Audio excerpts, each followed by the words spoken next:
మా ఇంట్లో తెలిస్తే ఏ మ్యాచ్లు చూడాల్సిన వయసులో ఏ మ్యాచ్లు చూస్తున్నామని తిడతారు.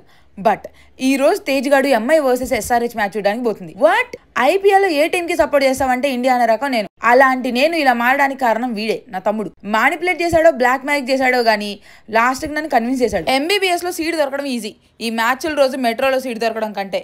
అక్కడికి వెళ్ళాక అర్థమైంది క్రికెట్ అంటే ఎంత పిచ్చి జనాలకి అని. పేపర్ లూపుకుంటూ మరీ కష్టం అనకుండా చూస్తున్నారు.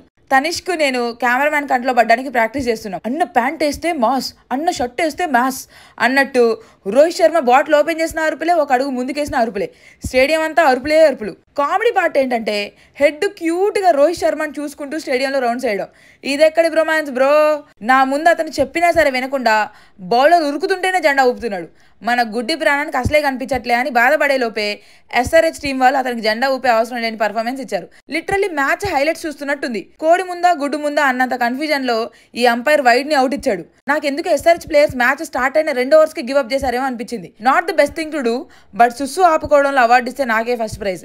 ఎందుకంటే నేను అక్కడ వాష్రూమ్స్ అసలు వాడలేను. ఇందుకే కదా మన కిడ్నీలో స్టోన్స్ వచ్చేది. ఇంకో 5 ఓవర్స్ ఉండగానే చాలా మంది ఆడియన్స్ వెళ్ళిపోయారు. Overall good stadium experience. But match ఇంకా రసవత్తరంగా ఉంటే బాగుండేది అనిపించింది. రిటర్న్ వచ్చేటప్పుడు కూడా మెట్రోలో జనాలే జనాలు. ఎనీవే టాటా.